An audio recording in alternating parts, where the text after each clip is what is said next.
आज आहे गुरुवार, त्यामुळे आज मला वरण भात भाजी पोळी असं पूर्ण स्वयंपाक बनवायला लागणार होता. कारण महाराजांना उपवास सोडायला पूर्ण स्वयंपाक लागतो. तर मग मी काय केलं, आधी घेतलं कुकर लावायला. म्हणजे काय होतं, कुकर होईपर्यंत भाजी आणि पीठ मळून होतं ना, ते वेळ लागतो स्वयंपाकाला. म्हणून मग मी काय केलं, एका कुकरमध्ये डाळ आणि तांदूळ असं घेऊन ते कुकरला लावलं. मग मी घेतलं पीठ मळायला. म्हणजे कसं पीठ मळून ठेवलं ना की ते भिजतं, तोपर्यंत भाजी याची तिखट होऊन जाईल. म्हणून मी घेतलं पीठ मळायला. आणि पीठ भिजल्यानंतर चपात्या पण छान होतात, त्यामुळं पीठ भिजायला ठेवलं तर चांगलं असतं. मग मी घेतली भाजी करायला. महाराजांना उपवास सोडायला पालेभाजी लागते. मग मी आज शेपूची भाजी करायला घेतली.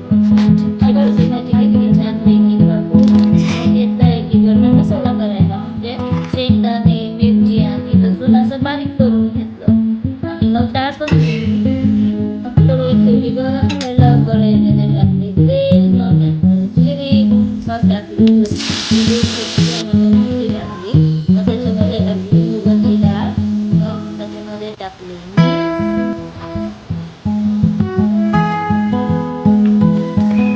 आणि भाजी छान अशी हलवून घेतली आणि ती ठेवली परतायला.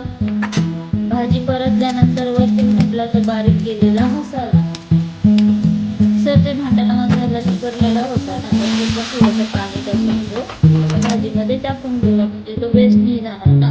भाजी होईपर्यंत मसाला थंड होतो. आता वरणाला फोडणी देऊन घेऊया. बघा डाळ कशी छान शिजली आहे.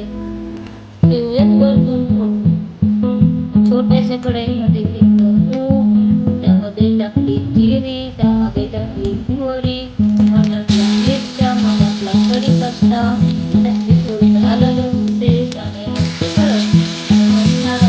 परतून दिलं. आणि त्यानंतर वरणाला वरतून फोडणी दिली. वरणामध्ये ते आणि मग त्याच्यामध्ये टाकलं मीठ. आज मी थोडंसं वेगळ्या पद्धतीने वरण केलंय, बघूया मग.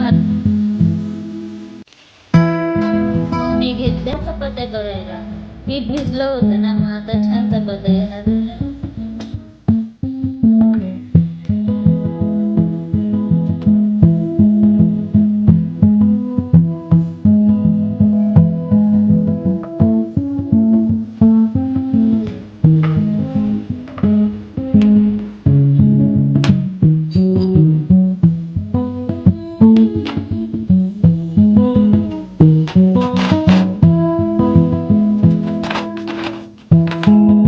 चला तर मग बसून जेवायला करूया.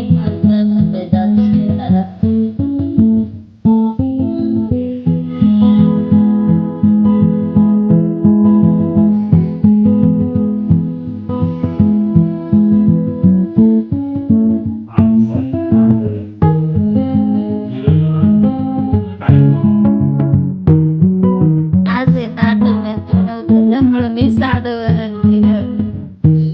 कसं झालं? आवडलं ना तुम्हाला?